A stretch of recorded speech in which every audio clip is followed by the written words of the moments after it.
Right, Celtic fans have hardly been convinced by their meeting with the board this week. What needs to happen to ease some tensions?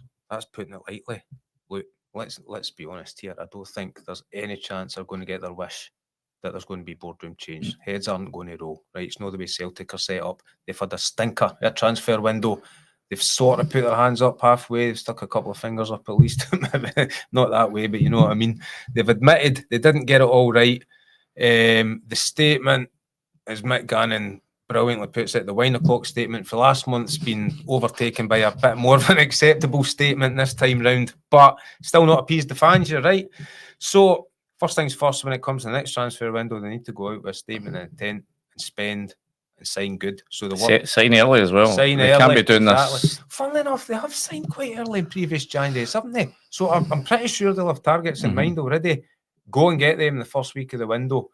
Before then, though, I think it falls on Brendan Rodgers and the players. I can't get away from the fact that Celtic still have a squad that should blow away the rest of Scottish football. You know, the best defence. They've got a midfield that's packed. Andy Engels, get him firing again. Callum McGregor's Mr. Dependable. Negrin looked like he's got something. Hatate, get him Mr. Consistent again. Who else? I'm missing somebody. Luke McCowan's looked great, I think, when he looked great against Hibs the other week. They've got a midfield most Scottish teams would die for, if not all Scottish teams would die for. For me, the bigger thing is, and I read the minutes of the meeting last night, and they obviously talk about... Clear you weren't at look at you.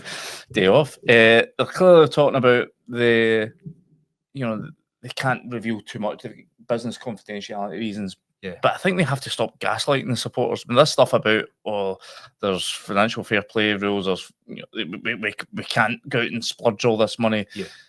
That's not washing away anyone. I mean, Celtic have made profit year after year. They've got plenty of scope, plenty of wiggle room to be, reinvesting. I get, listen, if you go and sign a 10, 15 million pound player, you have to give them 10, 15 million pound wages, and that then blows your salary cap. But for me, I don't think the explanations they've given the punters they're just not cutting through. You can't have 60, 70 million pounds in the bank and not spend it. Yeah. And you can't especially when you're failing consistently. Okay, they've qualified for the Champions League in recent years, but basically, I think as a statement, as the minutes included, they've done it in the back of other teams' performance in Europe. In terms of any time they go through the qualifiers, they failed in the last 5 occasions. That's not washing the supporters. Especially when you've got that money in the bank, they have to start spending it, as Brendan Rodgers has said, timely. Get it done early, get the players in, get them settled, and then give themselves the best chance of getting through these big, huge, multi-million pound playoffs. Absolutely, and you're right about that, the gaslighting the fans, because that just doesn't stick. The financial fair play excuse, because they've got a recruitment team that they should know early exactly what players fall into their bracket and ignore the rest. You've got a bracket of players you can afford, who you can go and sign without breaching those rules, go and get them.